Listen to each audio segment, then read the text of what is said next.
Hello friends, ನಮಸ್ಕಾರ. ನಾಡು ನುಡಿ ಲೈವ್ಗೆ ಸ್ವಾಗತ.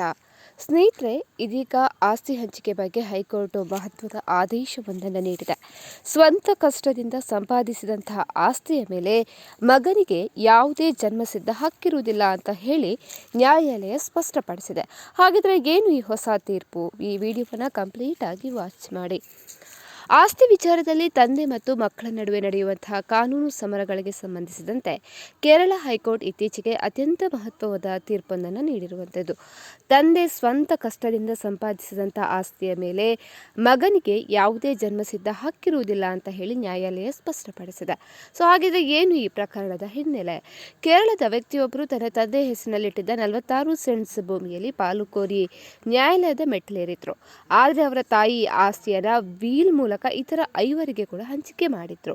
ಈ ವೀಲನ್ನು ಪ್ರಶ್ನೆ ಮಾಡಿ ಮಗ ಸಲ್ಲಿಸಿದ ಅರ್ಜಿಯ ವಿಚಾರಣೆ ನಡೆಸಿದ ನ್ಯಾಯಾಲಯ ಮಗನ ವಾದವನ್ನು ಇದೀಗ ತಳ್ಳಿ ಹಾಕಿದೆ.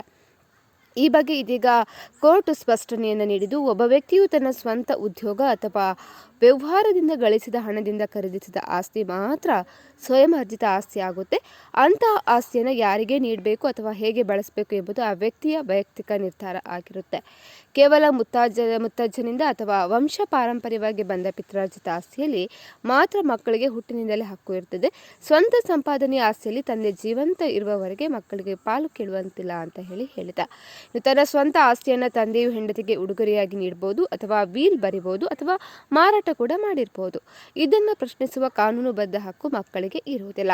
ಹಾಗಾಗಿ ಆಸ್ತಿ ಹಂಚಿಕೆ ವಿಚಾರದಲ್ಲಿ ಗೊಂದಲವಿದ್ದರೆ ಮೊದಲು ಈ ಆಸ್ತಿಯು ಸ್ವಯಂ ಆರ್ಜಿತವೋ ಅಥವಾ ಪಿತ್ರಾರ್ಜಿತವೋ ಅಂತ ಹೇಳಿ ನೀವು ಖಾತಾ, ಪಹಣಿ ಮತ್ತು ಸೇಲ್ ಡೀಡ್ಗಳ ಮೂಲಕ ಖಚಿತಪಡಿಸಿಕೊಳ್ಬೇಕು.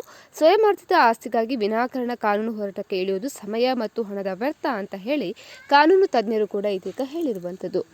ಸ್ನೇಹಿತರೆ, ಮಾಹಿತಿ ಇಷ್ಟ ಆದಲ್ಲಿ ವಿಡಿಯೋಗೊಂದು ಲೈಕನ್ನು ಕೊಡಿ. ಅದೇ ರೀತಿ ನಮ್ಮ ಚಾನಲನ್ನು ಕೂಡ ಸಬ್ಸ್ಕ್ರೈಬ್ ಮಾಡ್ಕೊಳ್ಳಿ.